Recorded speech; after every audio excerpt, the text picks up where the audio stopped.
ती भाजपाशी संबंधित लोकांची शाळा। बदलापूर प्रकरणावरून उद्धव ठाकरे आक्रमक झाले। उद्धव ठाकरे म्हणाले, आरोपी भाजपाचा बदलापूरमधील आदर्श विद्यामंदिर या शाळेत 2 चिमुरड्या मुलींवर, एका मुलीचं वय 4 वर्षे तर दुसऱ्या मुलीचं वय 6 वर्षे या मुलींवर लैंगिक अत्याचार झाल्याची घटना समोर आली आहे। या घटनेचा निषेधार्थ बदलापूरकरांनी मोठं आंदोलन उभं केलंय। नागरिकांनी बदलापूर बंदची हाक देत रेल्वे स्थानकात रेल रोको आंदोलन केलं। तसेच ज्या शाळेत ही घटना घडली त्या शाळेत तोडफोड केली। दरम्यान हे आंदोलन चिघळलं असून पोलीस व आंदोलक आमने सामने आले आहेत।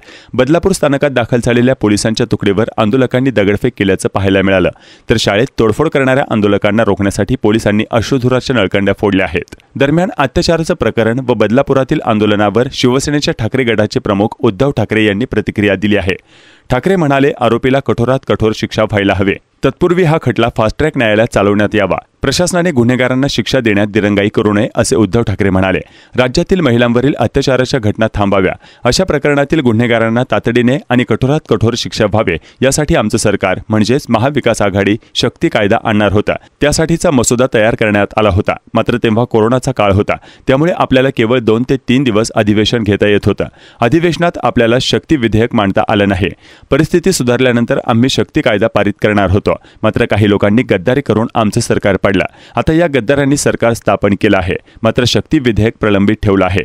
ती शाळा भाजपाशी संबंधित असल्याचं ठाकरे म्हणालेत। माजी मुख्यमंत्री ठाकरे म्हणाले, सरकारने अशा गुन्हेगारांना आणि अशी घाणेरडी विचारधारा असणाऱ्या लोकांना शक्ती कायद्याची शक्ती दाखवून दिली पाहिजे। मला असं समजलं आहे की ती शाळा भाजपाशी संबंधित लोकांची आहे। मी राजकारण करत नाहीये, इतरांनीही राजकारण करू नये, मात्र आरोपीवर तातडीने कारवाई केली पाहिजे।